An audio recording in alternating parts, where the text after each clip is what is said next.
Bruno Fer, vous avez passé plus de 3 ans à photographier les vestiges des villages palestiniens dépeuplés en 1948. Qu'est-ce qui vous a attiré au juste vers ce sujet? On précise que 1948, c'est la création de l'État d'Israël et que s'ensuit une guerre israélo-arabe.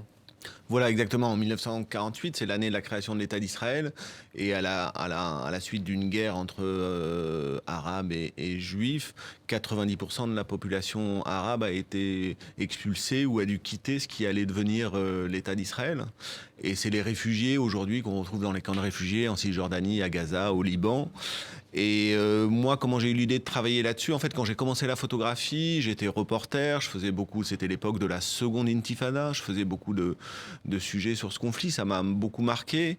Et en même temps, j'avais pas l'impression de produire des images qui apportaient des éléments de compréhension de ce conflit. Je faisais des images qui pouvaient être sensationnelles, qui pouvaient être émouvantes, mais je trouvais qu'elles expliquaient rien. Donc je me suis dit, voilà, j'ai envie de travailler sur la problématique des réfugiés, mais comment faire? Aujourd'hui, les réfugiés, ils sont réfugiés depuis 1948, les camps de réfugiés ressemblent à des villes. Donc j'ai décidé d'aller voir plutôt d'où ils venaient que d'aller voir les réfugiés eux-mêmes. J'ai tourné mon appareil vers les lieux qu'ils ont quittés il y a plus de 60 ans. La question des réfugiés palestiniens, c'est d'ailleurs une des questions clés pour la résolution de ce conflit. Racontez-nous comment vous avez travaillé. Il y a ce livre, Les Absents, qui est assez magnifique, avec de très belles photos que vous signez. Donc les textes sont d'Elias Sambar. Comment est-ce que vous avez travaillé, notamment avec l'aide d'une association israélienne? Alors oui, au début, le problème pour moi, c'était de retrouver ces villages, parce que en Israël, ça a complètement disparu. Ils ont disparu des cartes, il n'y a plus aucun panneau pour indiquer ces lieux, et les gens ont oublié les noms. Donc j'ai travaillé avec une association israélienne qui s'appelle Zochrot, qui a produit une carte interactive, et maintenant qui a même produit une application pour téléphone portable qui s'appelle iNagba, pour retrouver ces lieux.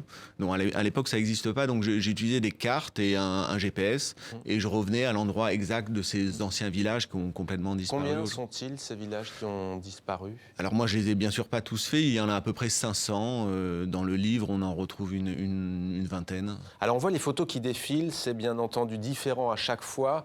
Il y a notamment Der Yassin, où il y avait eu un massacre qui avait fait 120 morts. Il y a d'autres villages. Que sont-ils devenus? Est-ce qu'ils ont parfois été intégrés au paysage israélien? Parfois on voit aussi un contraste entre une ville nouvelle qui jouxte ce village. Parfois il s'agit de vestiges. Alors c'est très différent. Il y a beaucoup de villages qui ne sont que des vestiges ou quelques pierres en rase campagne. Il y a à Haïfa, par exemple, le centre-ville d'Haïfa, il y a un quartier qui a été évacué en 1948 et qui est aujourd'hui désert, squatté.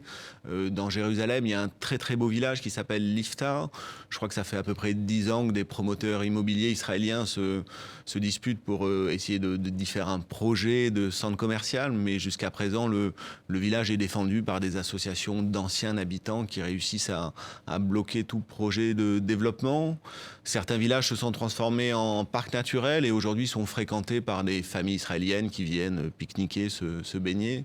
Donc on a vraiment différentes, selon l'emplacement du village, différentes situations. Comment, Bruno Fer, votre travail est-il perçu des deux côtés, côté israélien? On évoquait cette association, mais de manière plus générale, côté israélien et côté palestinien. Alors, j'ai beaucoup exposé dans les territoires palestiniens par l'intermédiaire de l'Institut français. Bien sûr, le travail est bien perçu là-bas. Il faut savoir qu'il y a beaucoup de gens qui n'ont jamais eu le droit de retourner en Israël, juste voir ces villages.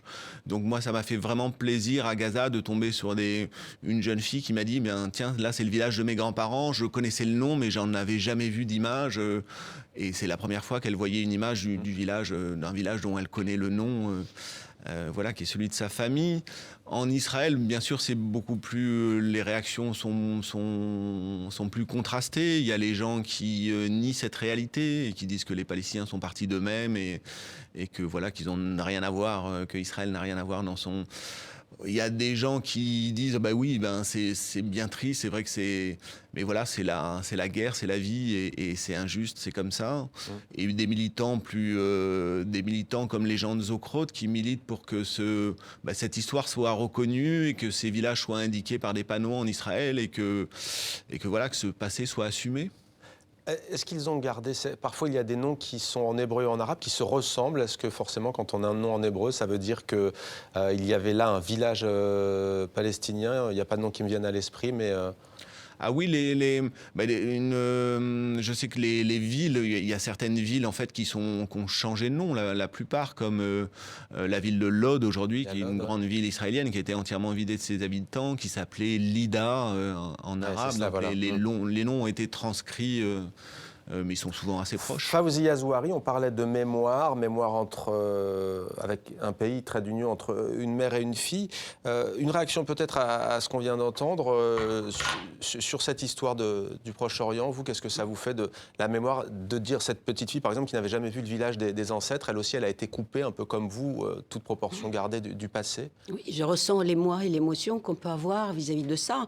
Moi, toute mon histoire, qui est celle dans laquelle je suis ancrée, et qui est celle de la Tunisie ancienne, celle de mes grands-parents et mes arrières, c'est à partir de ça que je construis. Et je sais que, je dis souvent, la Tunisie, ce sont mes racines, la France, c'est mon ouverture. Et je pense que plus on est ancré quelque part, plus les racines vont loin dans une terre, plus on est ouvert au monde. Et je pense que une des conditions pour être dans la tolérance, dans l'ouverture, c'est justement de reconnaître cette mémoire-là.